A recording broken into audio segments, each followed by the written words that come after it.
Jawatan Listrik dan Gas di bawah Departemen Pekerjaan Umum dan Tenaga dengan kapasitas pembangkit tenaga listrik sebesar 157,5 MW. Pada tanggal 1 Januari 1961, Jawatan Listrik dan Gas diubah menjadi BPU PLN, Badan Pemimpin Umum Perusahaan Listrik Negara, yang bergerak di bidang listrik, gas, dan kokas yang dibubarkan pada tanggal 1 Januari 1965. Pada saat yang sama, dua perusahaan negara yaitu Perusahaan Listrik Negara sebagai pengelola tenaga listrik milik negara dan Perusahaan Gas Negara sebagai pengelola gas diresmikan. Pada tahun 1972, sesuai dengan Peraturan Pemerintah Nomor 18, status Perusahaan Listrik Negara ditetapkan sebagai Perusahaan Umum Listrik Negara dan sebagai pemegang kuasa usaha ketenaga listrikan dengan tugas menyediakan tenaga listrik bagi kepentingan umum.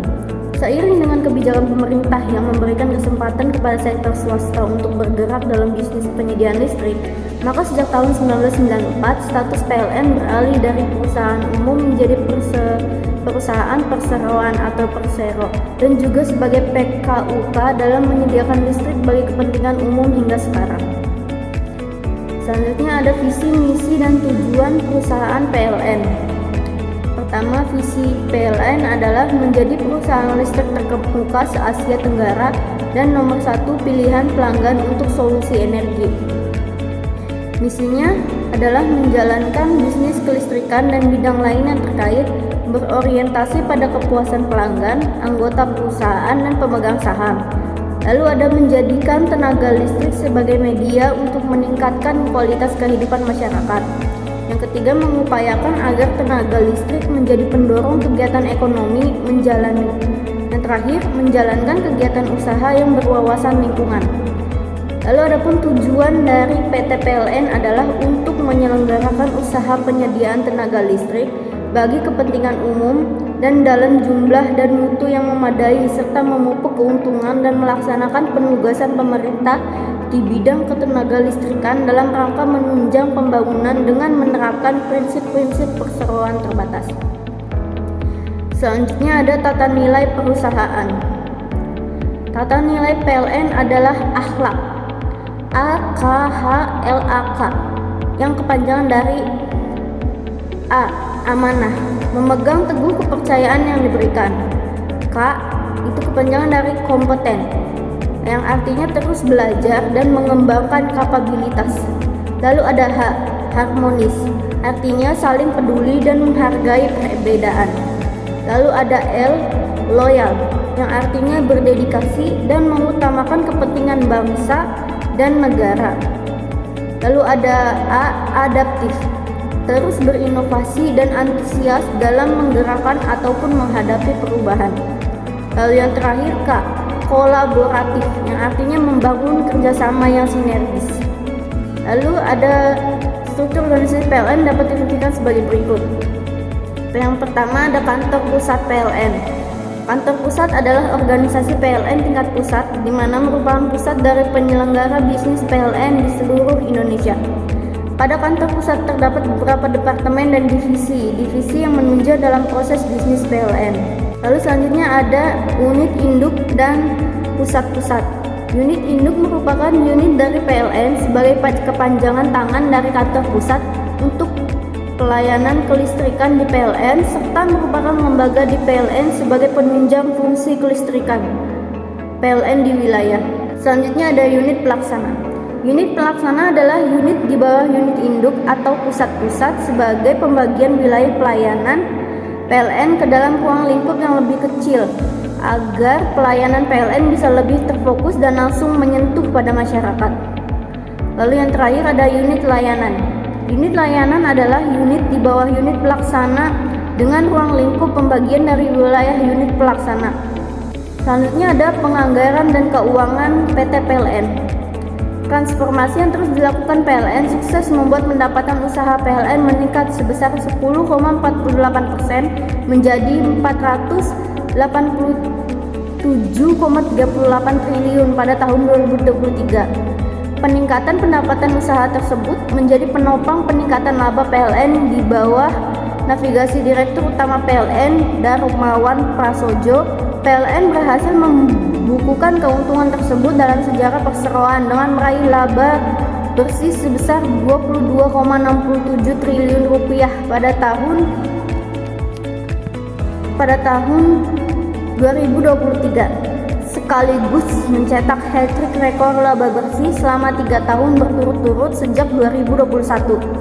Pendapatan terbesar diperoleh dari pertumbuhan penjualan listrik sebesar 5,36% dari 273,76 terawatt hour pada 2022 menjadi 288,44 terawatt hour pada tahun 2023. Hal tersebut membuat pendapatan dari penjualan tenaga listrik pada tahun 2023 mencapai 333,19 triliun rupiah atau meningkat 22,13 triliun rupiah pada tahun 2022. Penjualan listrik tertinggi diperoleh dari sektor bisnis dan industri yaitu mencapai 145,70 terawatt hour atau meningkat 6,69 terawatt hour dibanding tahun 2022. Kemudian sektor rumah tangga mencapai 122,34 terawatt hour atau meningkat 6,24 terawatt hour tahun 2022. Untuk sektor lainnya mencapai 20,4 terawatt hour atau meningkat 1,75 terawatt hour dibanding tahun 2022. PLN juga aktif mendukung pertumbuhan ekosistem kendaraan listrik. Sepanjang tahun 2023, jumlah home charging telah mencapai 9.393 unit, meningkat lebih dari 10 kali lipat dari tahun 2022. Sementara jumlah SPKLU mencapai 624 unit, meningkat lebih dari 2 kali lipat dari tahun 2022. Penambahan infrastruktur ini membuat konsumsi daya untuk kendaraan listrik mencapai 5.401 mWh, meningkat lebih dari 5 kali lipat dibanding tahun 2022. Percepatan penyambungan pelanggan yang dilakukan PLN juga sangat berdampak terhadap peningkatan penjualan di tahun 2023. Sepanjang tahun 2023, PLN berhasil menambah 3,5 juta sambungan pelanggan baru. Pengawasan dan evaluasi kinerja. PT PLN memiliki sistem pengawasan dan evaluasi kinerja yang berkomprehensif untuk memastikan pencapaian tujuan dan target perusahaan. Sistem ini mencakup berbagai aspek, mulai dari aspek keuangan, operasional, hingga aspek sosial dan lingkungan. Tahapan pengawasan dan evaluasi kinerja. Pertama, penetapan tujuan dan target. PLN menetapkan tujuan dan target yang jelas dan terukur untuk setiap aspek kinerja perusahaan. Penetapan ini dilakukan dengan mempertimbangkan berbagai faktor internal dan eksternal. Yang kedua, perencanaan kinerja. PLN menyusun rencana kinerja yang detail untuk mencapai tujuan dan target yang telah ditetapkan. Rencana ini memuat strategi, program, dan kegiatan yang akan dilaksanakan. Yang ketiga, pelaksanaan kinerja. PLN melaksanakan rencana kinerja dengan sebaik-baiknya. Pada tahap ini dilakukan pengawasan terhadap pelaksanaan kegiatan untuk memastikan kesesuaian dengan rencana dan standar yang telah ditetapkan. Yang keempat, evaluasi kinerja. PLN melakukan evaluasi kinerja secara berkala untuk mengukur pencapaian tujuan dan target. Evaluasi ini dilakukan dengan menggunakan berbagai metode seperti analisis data, audit, dan survei. Yang kelima, tindak lanjut. Hasil evaluasi kinerja digunakan untuk melakukan tindak lanjut yang diperlukan. Tindak lanjut ini dapat berupa perbaikan kinerja, perubahan rencana, atau pemberian penghargaan dan sanksi.